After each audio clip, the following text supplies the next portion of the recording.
Yo, what up? Y'all already know what it is. It's Ty Boogie, aka Boog De Niro, author extraordinaire, aka Tysheem Crocker, wrongfully convicted. You know what it is. The Cream Team Chronicles have begun.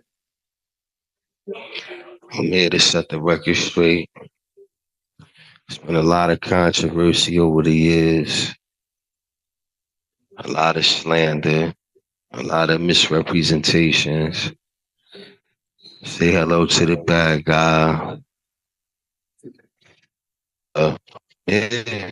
Um, I got my brother O here. That's one half of Street Generals Publishing. That's one half of Street Generals Publishing. I'm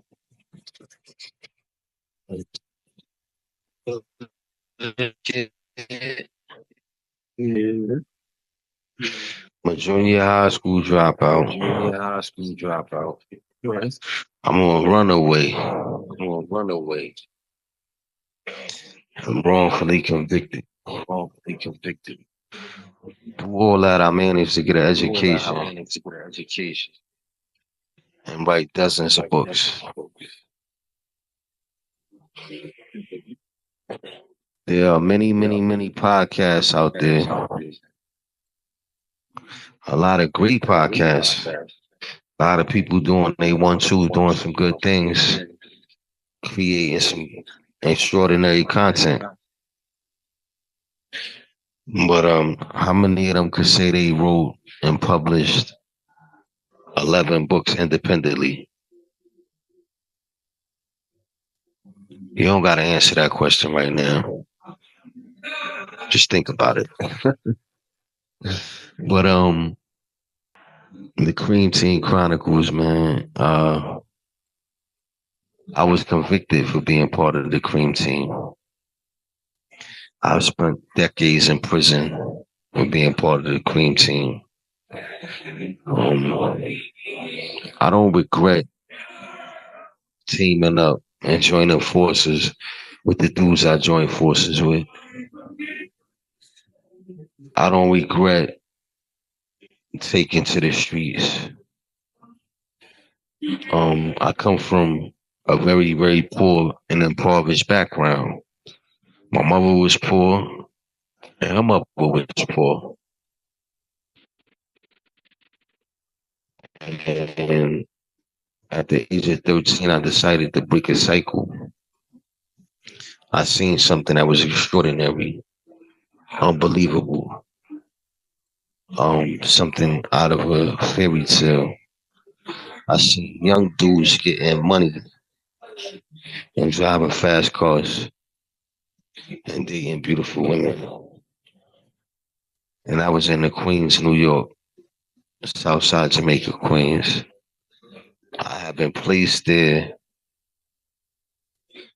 by the government because I ran away from a home that I should have never ran away from. These were great people. They were my foster parents. They were in charge of my day-to-day operations when I was 12, 11 years old. And I ran away. Too strict, too much structure. And one thing about street dudes, we don't choose the streets. The streets choose us. Maybe that's why decided to name the company, or we decided to name the company Street Generals Publishing. Because only generals rise in the streets. Soldiers, they play a part. But my journey as a street dude and falling in love with that culture, it started in Queens. It didn't start in the Bronx, a place I represent to this day. It didn't start in Harlem, a place I love that I hold dear and near to my heart. It started in Queens. That is where I first saw young dudes doing A1-2, and I was fascinated. I was drawn in. I was supposed to be there to be protected from homelessness, abandonment, abuse, but somehow, some way, I got caught up in the street culture, and that is where the story really begins. To me, at least, the story of the Cream Team. It began the summer of 1990 when I saw the Supreme Team and how they operated in Queens. There are many podcasts out there. A lot of great podcasts. A lot of people doing, they want you to doing some good things. Creating extraordinary content. But how many of them could say they wrote and published 11 books independently? You don't gotta answer that question right now. Just think about it.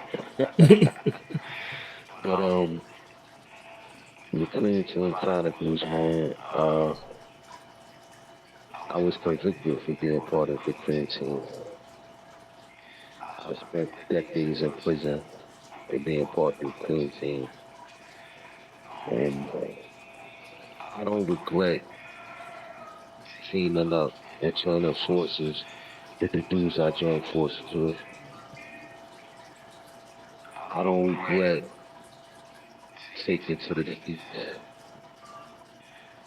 I come from a very poor and impoverished background. My mother was poor, and my mother was poor. And at the age of 13, I decided to quit the cycle. I seen something that was extraordinary, unbelievable. Something out of a fairy tale. Young dudes getting money and driving fast cars and dating beautiful women. And I was in the Queens, New York, Southside Jamaica, Queens. I had been placed there by the government because I ran away from my home. I should have never ran away from. These were great people. They were my foster parents.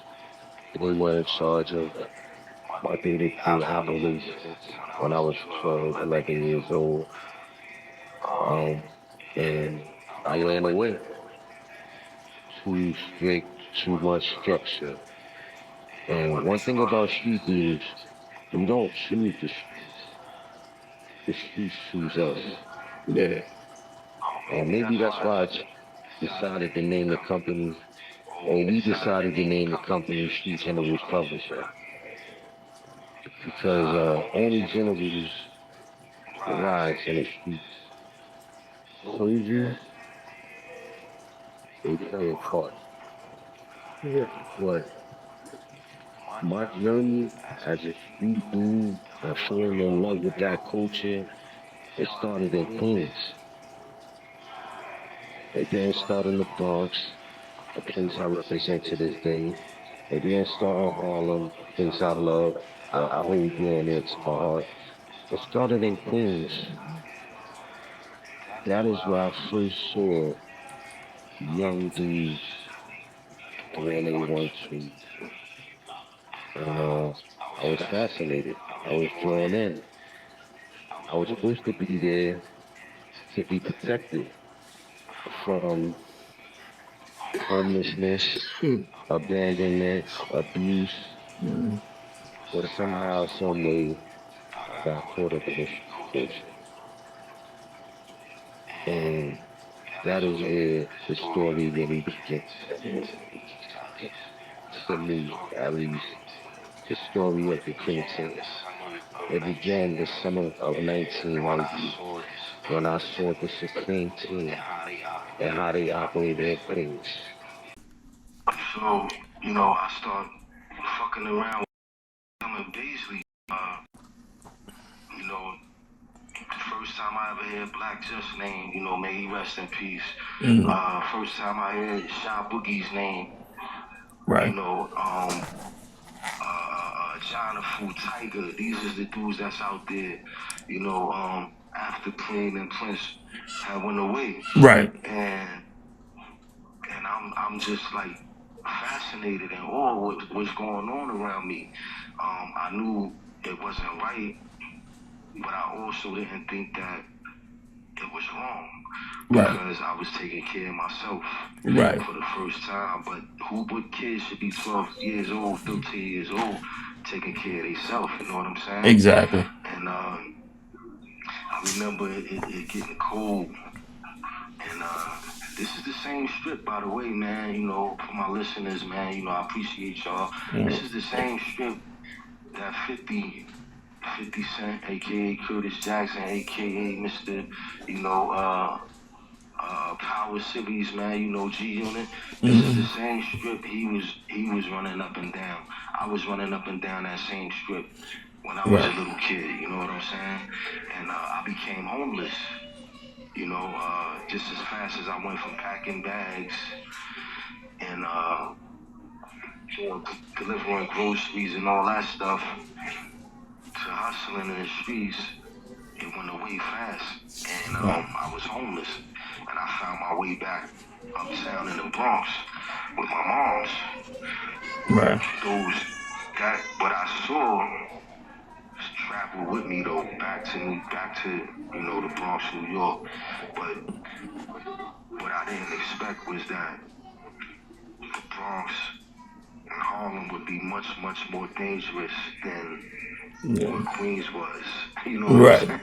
So I just, you know, you could attest to this, man. You know, 1990, Darnell Porter coming up missing. You know, shortly after that, Rich getting killed, R.I.P. to them. And but it was too late. There was no turning around. So, you know, hear these legendary stories, you know, and you know, you trying to find a way to make your way. And, you know, I end up becoming like really interested and ingrained in the streets, running around with street dudes. I didn't care about school. No one that I deal with today would probably believe like, yo, you didn't care about school. Of course, they would think that because I ended up in prison for a long time. But that's not necessarily as passionate as I am about education now. They wouldn't think that I hated school. So, but that's how I started hustling. It started in Jamaica, Queens, and it traveled with me back to the Bronx as I was, you know, bouncing house to house, apartment to apartment at my 12 and 13-year-old ages. That Ty Boogie, and my name actually Ty Boogie. That name came from Shy Boogie. Shy Boogie from Paisley Projects. I hated my name, so I didn't tell people my name was Tysheem. I would just say Ty. And Ty Boogie and Shy Boogie rhymed. So anybody that ever wanted to know like where the hell this name came from, that's where it came from. I thought the nigga Shy Boogie was the illest nigga. He was running shit, and you know that's where I got my name from. And you know, 91 rolls around, and I start getting into different things. I meet OG Tankhead, you know what I mean? I meet Craig G. I end up, you know, connecting with my cousin, Champ, R.I.P. And, you know, anybody that know the story about us four, OG Tankhead ended up doing 27 years. You know, I ended up doing an asshole full of time. And Craig got killed when he was 15. And Champ got killed when he was 15. So, you know, we was pretty much, you know, destined for failure. You know what I'm saying? But there was some beautiful things that happened between me having to watch two of my best friends get buried, you know, after that, and leading up to Janelle going to jail, Boogie tankhead, and then, those years, some beautiful things was happening for me between 92 and me catching this case, me getting framed for the case that I'm in here for. So Right. I'm pretty much laying the groundwork for this discussion, this conversation. Where did the, who is the Cream Team? What did it mean? What were they about? Were they who the government told the jury they were? Or were they who Kitty Haley found out them to be? Right. Everyone has 20/20 in hindsight. Right. You understand what I'm saying? Right. We're all capable of cruelty to some, extent. Right. And we as people are all capable of kindness. Right. So I say that to say what they did to me and Melvin Bethune was cruel. You know what I'm saying? For sure. And that was putting us on trial for a homicide that no one really knew what happened. Right.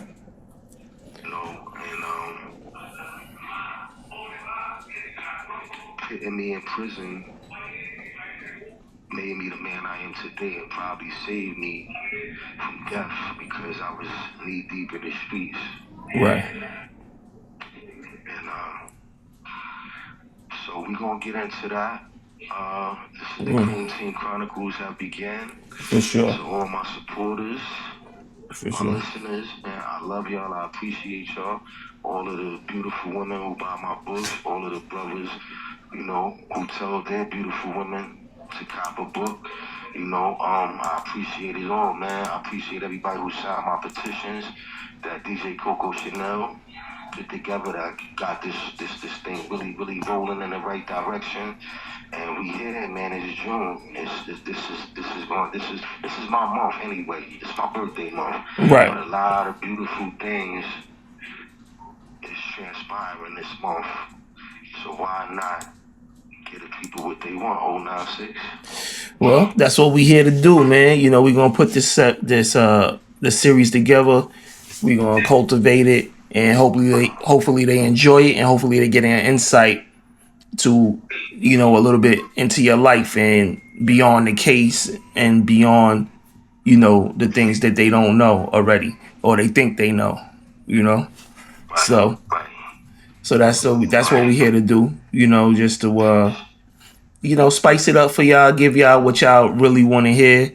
We talked about his case enough now, so we want to give you a little bit of insight into his story.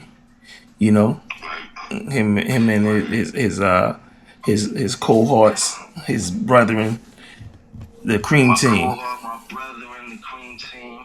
I'm not a killer. No. I'm a hustler, man. I never accepted the title that the government gave me. That's not who I am. I'm a hustler. I was about that cash. Right. And just enjoying life, man, and trying to take care of my family, man. One of the best things that came out of me, getting in the streets was that, I had a few years where I didn't have to see my mother depend on public assistance. Right. You know what I'm saying? Right. And, she knew she was well taken care of because when I had, she had. Right. And,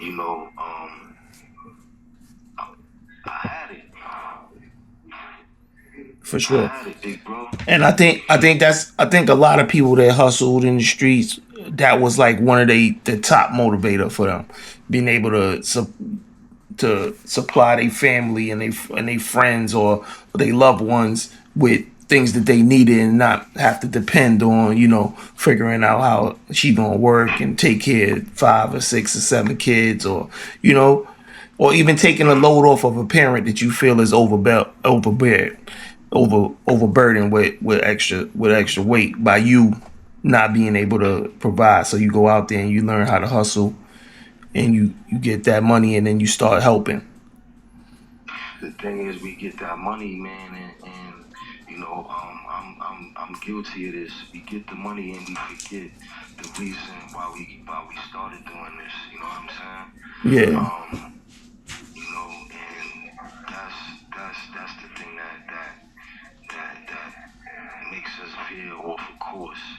You Yeah. know, the bigger the lights, the bigger the stage, you always want to look good. You know what I'm Right. saying? And you know, when you out there and you really doing it, you know, that's one of the sayings that we had back in the days, man. Now it's Yeah. the bag, you know, the bankroll is the bag. Right. Doing it is winning, you know what I Mm-hmm. mean?